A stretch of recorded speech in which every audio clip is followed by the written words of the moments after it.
Vítor Cabral é diretor do Departamento de Desenvolvimento da Federação Portuguesa de Ténis, responsável pela formação de treinadores, fomento da modalidade e do programa Smash Tour. Boa tarde, muito obrigado por ter vindo ao Desporto de hoje. Acabamos de ver aqui um pouco o que é este Smash Tour. Isto é um resultado já do crescimento que tem vindo a ser feito pela Federação Portuguesa de Ténis ou do ténis em Portugal nos últimos anos. Sem dúvida, portanto este programa é talvez o programa com mais sucesso da Federação Portuguesa de Ténis. Foi um programa que é dedicado às crianças abaixo dos 10 anos, portanto é um circuito nacional sub-10, tem esta designação Smash Tour e aquilo que nós tivemos aqui a ver durante este magazine foi um compacto daquilo que foi o Masters, digamos que é a final anual que nós fazemos deste torneio. O torneio tem 62 etapas, aliás, conforme já foi dito no magazine, é jogado um pouco por todo o país, com estes jovens jogadores e conforme foi possível certamente ver, temos aqui um ténis já muito evoluído em termos técnicos. Aquilo que o Smash Tour conseguiu fazer nos últimos anos foi de facto mobilizar os pais e as famílias e as próprias crianças para virem praticar esta modalidade mais cedo. E conseguimos de facto atingir números 10 vezes maiores nestas idades, nos últimos 4 ou 5 anos em que tivemos a evoluir, digamos, com este formato. Quando é que vamos começar a ver resultados na prática, resultados mesmo deste programa? Este programa, portanto, ele começou em 2007 e foi evoluindo para o formato que nós temos agora. Portanto, as primeiras gerações, digamos, de jogadores estão a chegar agora aos 17, 18, 19 anos e é agora que vamos ver realmente na prática se temos aquela tão desejada subida do nível do ténis português. Portanto, agora nos séniores é que vamos ver o que é que eles conseguem fazer. Esta primeira geração que foi tocada, portanto, chega agora. No entanto, estamos a viver um muito bom momento do ténis português. De uma forma global, em todos os escalões, com maior destaque para os séniores, obviamente que têm sempre mais visibilidade. Temos conseguido atingir, aliás, desde 2009 temos vindo a quebrar recordes todos os anos e felizmente 2013 não foi exceção. Tivemos uma série de recordes batidos. Podemos falar em vários, lembro-me do caso da Michelle Brito, que ganhou a Sharapova, o que é um feito extraordinário. Maria João Kohler conseguiu pela primeira vez ganhar uns $100.000, foi a primeira jogadora portuguesa que o conseguiu e aproximou-se muito do top 100. Aliás, a Michelle Brito conseguiu reentrar no top 100 este ano que passou, mas o destaque maior, sem dúvida, tem que ir para o João Sousa, que conseguiu de uma só vez quebrar vários recordes, entrar no top 50 e entrou no top 50, foi o primeiro português de todos os tempos a entrar no top 50 e para além de entrar no top 50 conseguiu pela primeira vez ganhar um torneio ATP, o torneio do Kuala Lumpur foi a primeira vez que um português ganhou e de facto isso é um feito que galvaniza, digamos, toda a modalidade. Ainda assim, por exemplo, o João Sousa e a Michelle Brito, já agora que falamos, a Maria João Kohler é uma exceção, não estão em Portugal a treinar. Não estão em Portugal a treinar. É um problema falta de treinadores? Aparentemente não, até porque nós temos treinadores que também treinam lá fora. Exatamente. Portanto, nós aqui, essa situação acontece, nós se observarmos os 6 jogadores que nos últimos anos entraram no top 100, o top 100 é uma boa referência, é considerada a elite do ténis mundial. Nós conseguimos meter de facto 6 jogadores no top 100 e o recorde anterior era do Nuno Marques e manteve-se durante quase 20 anos. E a partir do momento em que o Frederico Gil, em 2009, conseguiu quebrar esse recorde, conseguimos até agora meter 6 jogadores. E desses 6 jogadores, podemos dizer que 3 estão a treinar lá fora, 3 estão a treinar em Portugal. Pelo menos estavam na altura em que conseguiram os seus melhores rankings. Isso quer dizer, acima de tudo, que o ténis é uma modalidade internacional. Portanto, é normal os jogadores treinarem noutros países.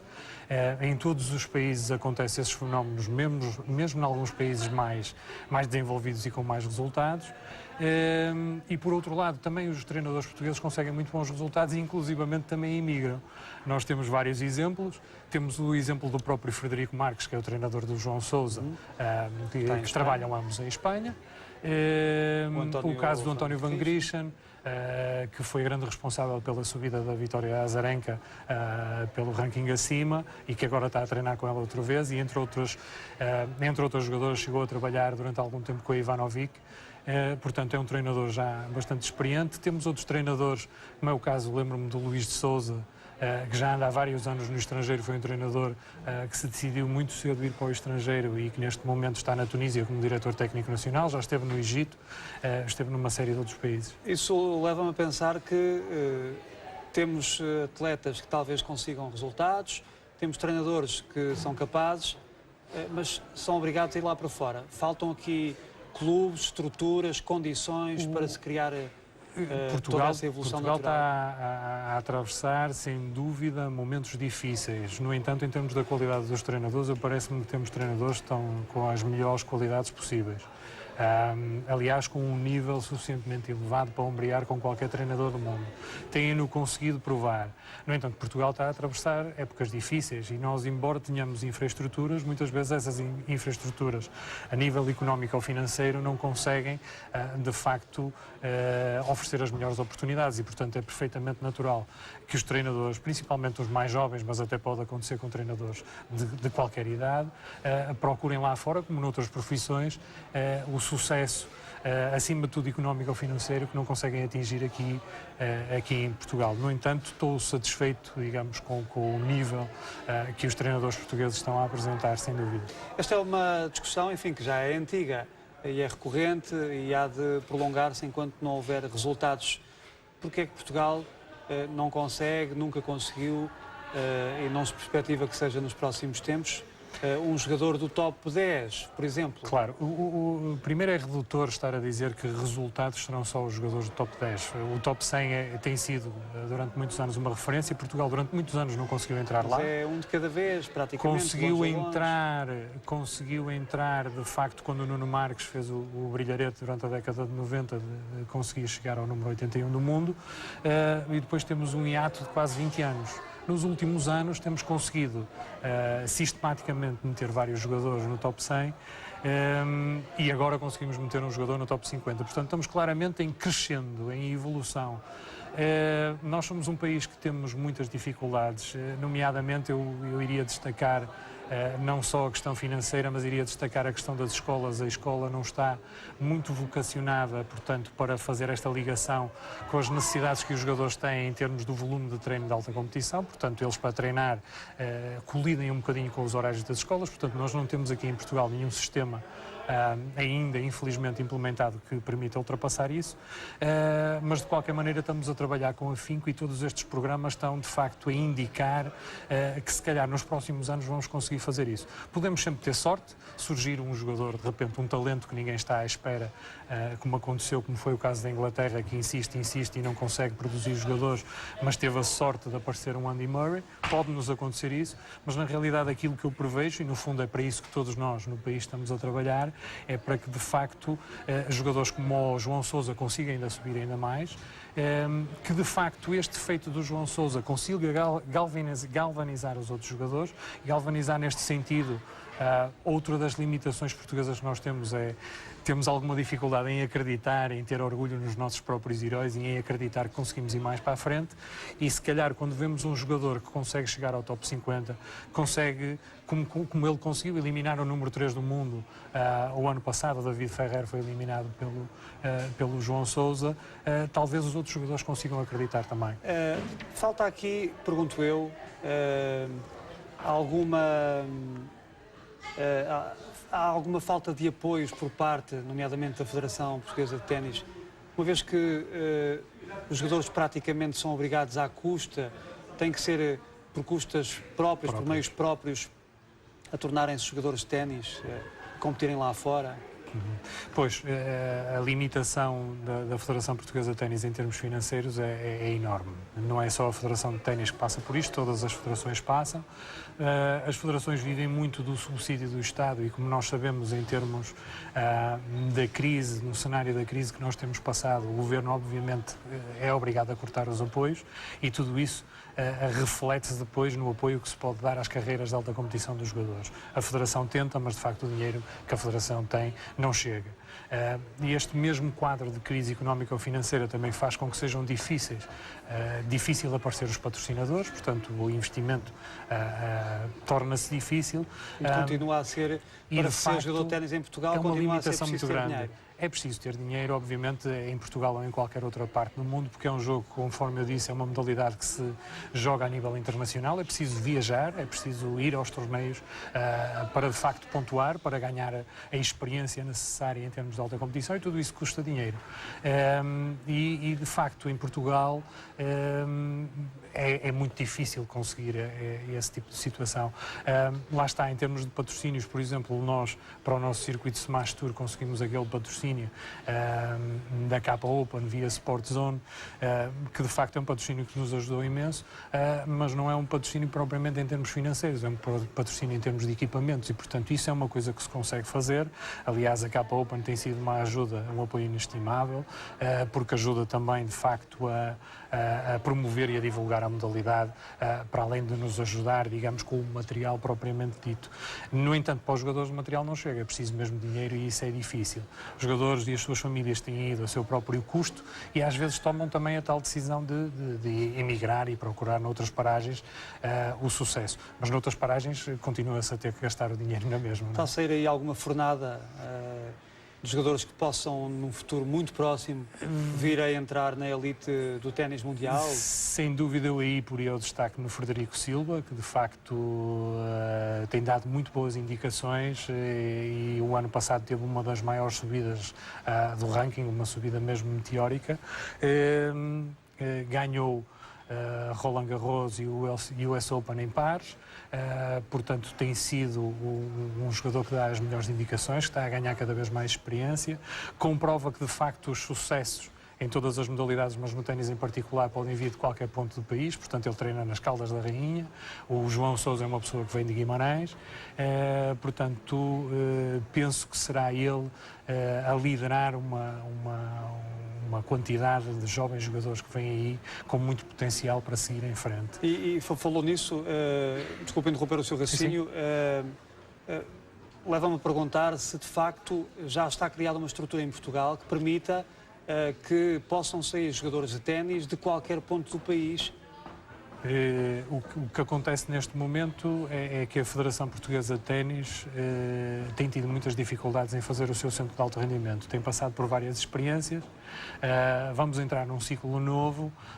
Esperamos que o apoio do centro de alto rendimento, que é um apoio claro que os jogadores têm que ter, que apesar deles poderem nascer em vários pontos do país, e podem fazê-lo não tanto pela intervenção da Federação Portuguesa de Ténis ou do Estado diretamente, mas pelo facto de nós termos muito boas infraestruturas pelo país fora. Temos vários complexos de ténis que, para além daqueles que existem nos grandes centros, como Porto e Lisboa, existem em vários pontos do país, como é o caso das Caldas da Rainha, como é o caso de Guimarães, como é o caso da Maia, como é o caso de Oeiras, como no Algarve também, em vários pontos do Algarve existem boas estruturas de ténis.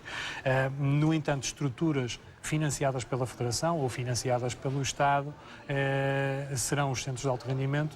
Nós, neste momento, estamos a arrancar, conforme eu disse, com um novo ciclo. O centro de alto rendimento é fundamental para juntar os melhores jogadores do país e os pôr, de facto, a competir e a treinar conjuntamente uns com os outros. Isto pode ajudar, embora me pareça que no cenário português será sempre melhor um modelo misto, que é um modelo em que há academias privadas, portanto projetos privados, e um projeto também do Estado, com sinergias comuns, que a Federação deverá inclusivamente promover essas sinergias. Os projetos privados também podem dar de facto muitos frutos e colaborar, digamos, com os projetos, digamos, do Estado ou da Federação. O Vítor faz parte da Comissão Mundial de Treinadores, é uma elite, diria, de 14 elementos. Exatamente. O que é que isso pode trazer de bom para o ténis português? Esta questão da Comissão Mundial de Treinadores, portanto, a Comissão Mundial de Treinadores digamos, o órgão máximo em termos de de decisões que têm a ver com toda a modalidade. Portanto, todos os aspectos da modalidade passam por essa comissão, que tem por função auxiliar o Presidente da Federação Internacional, de facto, a tomar as melhores decisões. Foi mais uma novidade de 2013, portanto é a primeira vez que um português está nessa comissão. Obviamente que é um sítio onde se tomam muitas decisões e, de facto, o input de Portugal ali é extremamente importante, e eu penso que isso irá auxiliar bastante o ténis nacional. O ténis nacional cresceu muito por vários fatores. Um dos fatores foi por causa da formação de treinadores, que cresceu bastante e conseguiu mobilizar os treinadores, acima de tudo conseguiu transmitir-lhes uma linguagem comum e elevar, acima de tudo, o nível, digamos, a competência técnica dos treinadores no país. Foi isso que a Federação Internacional de Ténis conseguiu ver no trabalho português. O trabalho foi feito na formação de treinadores, e este também do Smash Tour, e ligado ao programa Play and Stay também, que foi lançado já há alguns anos, e foi isso que culminou, digamos, na entrada na tal comissão. Isto vai certamente auxiliar o ténis português. Obviamente que será essa a minha função lá, certamente. Há várias coisas onde a Comissão pode influenciar. Uma delas tem a ver com os torneios que são atribuídos aos países, e uma das coisas que nós sabemos que é fundamental para os jogadores portugueses, e é uma das áreas de investimento da Federação Portuguesa de Ténis, é aumentar a quantidade de torneios, de eventos competitivos que nós temos aqui em Portugal, para permitir que, dentro das nossas limitações, os jogadores consigam, de facto, competir, ganhar pontos, ganhar experiência aqui dentro do país. Diga-se de passagem que este tem sido o grande segredo, que não é segredo, portanto é subejamente conhecido, a influência que isso teve no sucesso espanhol. A Espanha tem o melhor circuito internacional, digamos, de todo o mundo. Há jogadores de todo o mundo a convergir para a Espanha, e, de facto, os jogadores espanhóis, sem saírem de casa, têm os melhores torneios e os melhores jogadores do mundo também ali a competir, e isso ajuda. O que é que se pode tirar aí desse ensinamento? Pode ser alguns ensinamentos desse? Sem dúvida. Claro que a nossa comparação, como eu costumo dizer muitas vezes, nós temos uma grande proximidade geográfica, óbvia, com a Espanha, mas a proximidade em termos tenísticos e até desportivos é abismal. Espanha é de facto um dos países que é líder em vários desportos. O ténis é apenas um deles, o futebol também é líder no basquetebol, é líder numa série de modalidades, portanto tem uma cultura desportiva e, acima de tudo, criou um tecido desportivo no próprio país, que de facto a interligação da escola, a intervenção do Estado, as diferentes federações, a ligação com as federações regionais que existem em Espanha. Portanto, todo esse trabalho de sapa já foi feito a partir de 92, a partir dos Jogos Olímpicos de Barcelona. De facto, nós nunca tivemos um grande evento que fosse catalisador aqui em Portugal, ou que trouxesse tanto dinheiro que fosse aplicado dessa forma no desporto, e de uma forma equitativa, porque nós sabemos que, ao contrário de Espanha, o dinheiro que vem para o desporto aqui em Portugal perde-se muito com o futebol, portanto há um investimento muito grande no futebol, e nas outras modalidades fica um bocadinho mais limitado, e portanto aquilo que nós temos vindo a fazer, estes resultados que nós temos vindo a apresentar, são de facto, em termos financeiros, omeletes sem partir ovos, são mesmo um fenómeno. E aquilo que me parece é que nós estamos a construir, pelo menos no ténis, esse tecido. A começar pelos treinadores, que são fundamentais, a criar estes programas que de facto envolvem as pessoas, envolvem as famílias, envolvem os jogadores, e a fazer subir o nível dos nossos jogadores o melhor possível, e fazer com que eles de facto consigam ter uma hipótese de competir nesse nível internacional. Por falar em competição, e estava a falar há pouco nisso, faltam se calhar mais torneios, como o Portugal Open, que é, diria, quase o único torneio com alguma expressão. Sim, e torneios Futures e Challengers, que são torneios de um nível mais baixo, mas que ajudam muito os jogadores a progredir, digamos, nessa carreira, que é uma carreira extremamente difícil. Os jogadores, além de treinarem muitas horas, têm de competir muitas horas. Portanto, nós, como em qualquer modalidade, mas no caso particular do ténis, é impossível reproduzir, digamos, aquilo que é a pressão competitiva dentro do treino. E, portanto, eles têm mesmo de competir, têm que competir com bons jogadores, com jogadores que lhes ofereçam o desafio necessário, de facto, para progredir nessa carreira. E por isso a Federação Portuguesa de Ténis está apostada nisso, está apostada em aumentar principalmente esta direção que entrou agora, que acabou de fazer o primeiro ano, digamos, a cumprir as funções de direção da Federação, e o presidente que nós temos está, de facto, apostado nesta história de trazer mais torneios para Portugal, de facto dar oportunidade aos jogadores portugueses, sem saírem de casa, conforme eu estava a dizer, sem terem grandes custos, de poderem, de facto, competir.